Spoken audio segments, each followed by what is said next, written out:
Sorry,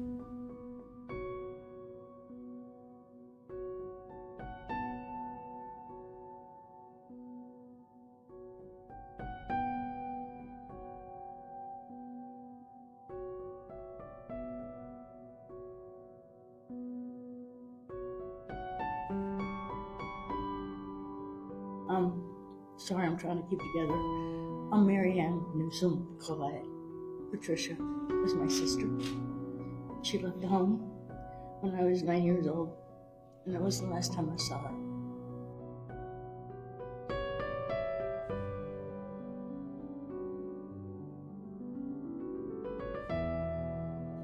Good afternoon, everybody. My name is Captain Joseph Murgo with the East Haven Police Department. Thank you all so much for joining us today.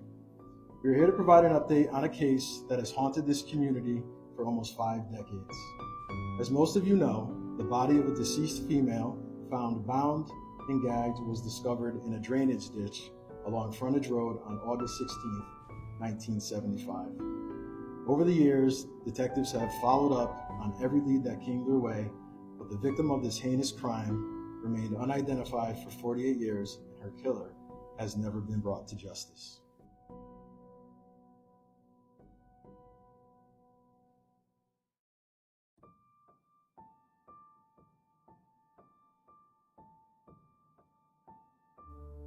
After a year at the medical examiner's office, the body of Jane Doe was buried at the State Street Cemetery in Hamden, Connecticut.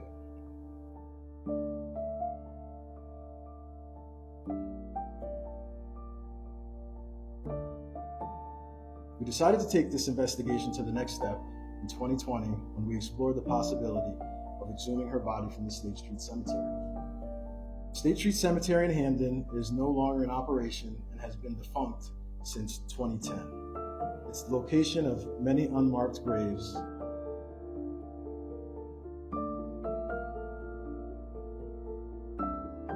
With the help of public records, death certificates, and a hand-drawn map, we were able to pinpoint what we thought was the proper burial location for Jane Doe. In June of 2022, after pooling our resources together, we converged on the State Street Cemetery to exhume the body of Jane Doe. After locating the casket and exhuming the body, we were shocked and devastated to find out that we found the wrong body. The body in the casket was in fact a male. We were frustrated and discouraged, but we knew we had to press on. Pastor Mark Pilter from the Old Stone Church gave a eulogy, and we held a vigil for the deceased individual. The deceased was transferred to a brand new casket provided by the East Haven Memorial Funeral Home, and we buried him then. Our next visit to the cemetery, a few weeks later, was with an employee from the United States Department of Agriculture. This time, we utilized a ground-penetrating radar device, which is basically an X-ray machine on wheels. What we found that day was even more shocking. We discovered about 5 times the amount of caskets than originally anticipated. Caskets were stacked on top of each other and packed close together next to each other. But we were able to pinpoint a better location for Jane Doe. In July of 2022, we returned for a second exhumation. This time we located Jane Doe's casket, exhumed her, and with the help of the Office of the Chief Medical Examiner, we collected several samples of DNA, which was turned over to Identifinders International. Then we waited. We finally got the call we were waiting for last week. Today, I am proud to announce that we can finally give Jane Doe her name back. After many setbacks and challenges, I am proud to say that in close partnership with Identifinders International, we can positively identify the victim of this crime as Patricia Melody Newsom. Patricia was born in Idaho Falls, Idaho on June 20th, 1957, and relocated to the East Coast with family in the late 1960s. In 1972, she attended a boarding school in the Monticello, New York area, but ran away from the school with a friend en route to the state of Maine. She was never heard from or seen again. With the task of identifying Patricia behind us, we can now focus on the homicide investigation, which in part is why I stand here before you today. It's unclear to us whether Patricia made it to Maine or not. We want to locate the friend she allegedly ran off with. We also want to identify the school Patricia attended in Sullivan County, New York, in 1972. Learning the events that led up to her death will help us make progress in this case. We surely cannot stop now. And we do believe that she traveled, and her mode of travel, which was very common back then, was to hitchhike. So, we believe that after she ran away from the boarding school, she possibly hitchhiked to Maine. So it's not clear to us if she ever got to Maine, or if she became separated from her friend on the trip up to Maine. After scouring Mary Ann's Facebook page, Find Patricia Newsom, and listening to the podcast that was created in her memory, we did learn a few of the circumstances that led to her death. So that will definitely help us in the homicide investigation to follow, and we look forward to uncovering even more once we reach out, and hopefully once people start reaching out to us who may have known her. My DNA was put into the database in relation to another search, and there is a detective in Sullivan County, Tennessee, named Detective Peters, who took my DNA. He showed up at my house, and I thought he was there to swab my DNA. And we sat in his car, and he put Captain Murgo on the other line. The relief. Tremendous. Just tremendous, because I always knew in my heart that she was gone.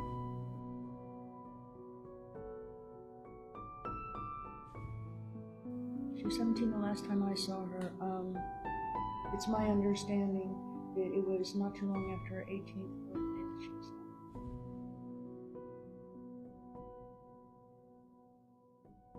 What we need is for someone who went to boarding school with my sister. Somebody knew her. So somebody that went to boarding school, and I don't know that we can limit that to New York, really.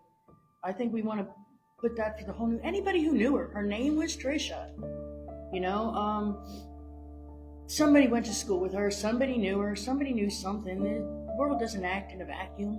Everybody knows somebody. Just come forward. Come forward.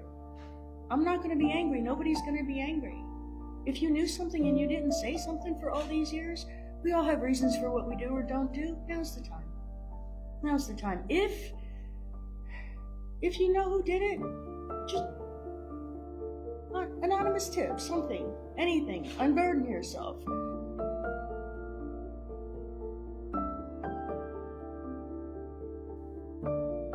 I can't express my gratitude to the people of East Haven, to the police of East Haven, to the people that searched the DNA databases, to the people that just took the time to share my sister's picture on Facebook, to everybody who's been involved in the funeral home. I've had a chance to read things online a little bit. The main thing to me, the most important thing to me is there are so many me's out there. There are thousands of us. And whoever you are, I know there are times you just want to give up. I know there are times that you cry. There will be people that will tell you to stop. There will be people that will tell you you're crazy. There will be people out there that will call you obsessed.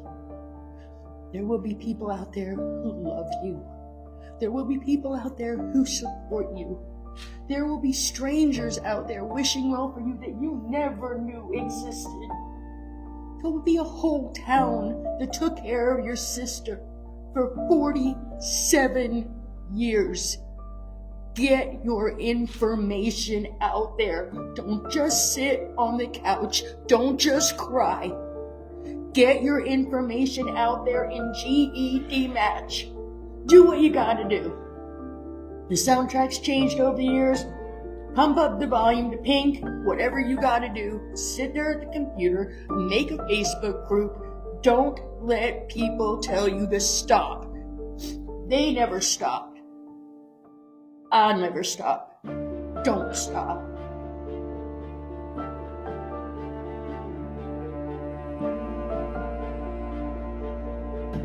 27 years is a long time. I have a granddaughter that is the age I was when Trisha left. There are a lot of emotions. There are so many emotions. Maybe people's idea of closure is a little different. But for me, this is a lot of closure. Because whoever did this to my sister, whoever they are, they're either going to meet their maker soon, or they're going to meet these fine folks. So either way, it's not going to go well for them.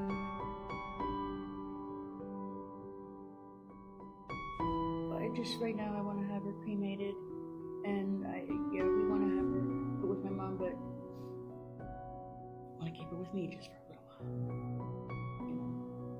Just because it's been way too long. Anybody knows the identity of any of the people that went to school with Patricia during this time period, it's imperative to reach out to us. I can't speak more on how Mariana emphasized that. That will definitely help us.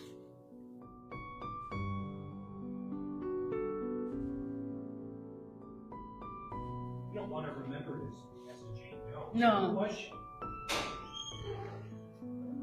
Laugh in a rainstorm, walk barefoot, and smell the flowers. And you'll be remembering her and doing her honor.